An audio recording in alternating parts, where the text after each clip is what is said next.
Hello guys, ఇది నా first get ready with me video. ఒక స్పెషల్ పర్సన్ని మీట్ అవ్వడానికి వెళ్తున్నాను. చాలా ఎక్సైటెడ్గా ఉన్నా. మేకప్ ఏం వేసుకోలేదు, జస్ట్ లైట్గా లిప్స్టిక్ వేసుకున్నా.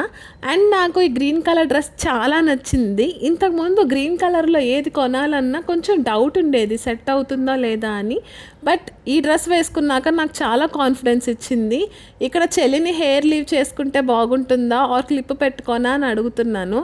అదేమో హెయిర్ లీవ్ చేసుకో అక్క బాగున్నావు అనింది, కానీ నాకెందుకో క్లిప్ పెట్టుకుంటే నచ్చింది. ఫైనల్గా ఈ డ్రెస్ని వాచ్తో పేరప్ చేశాను. ఈ వాచ్ దీపు మేము కలిసిన తర్వాత నా ఫస్ట్ బర్త్డేకి గిఫ్ట్ చేసిన వాచ్. లాస్ట్కి నా లుక్ అయితే ఇలా ఉంది. మీకు ఎలా అనిపించిందో కామెంట్ చేసేయండి. ఆ స్పెషల్ పర్సన్ కోసం చిన్న షాపింగ్ చేసుకొని వెళ్ళాము. లాస్ట్ టైం అమ్మకి శారీ షాపింగ్ కూడా ఇక్కడే చేసాం. నాకు వీళ్ళ కలెక్షన్స్ నచ్చి మళ్ళీ ఇక్కడికే వచ్చాను. ఒకవేళ ఎవరికైనా ఈ షాప్ డీటెయిల్స్ కావాలంటే కామెంట్ బాక్స్లో కామెంట్ చేయండి, నేను డీటెయిల్స్ ప్రొవైడ్ చేస్తాను. బాయ్.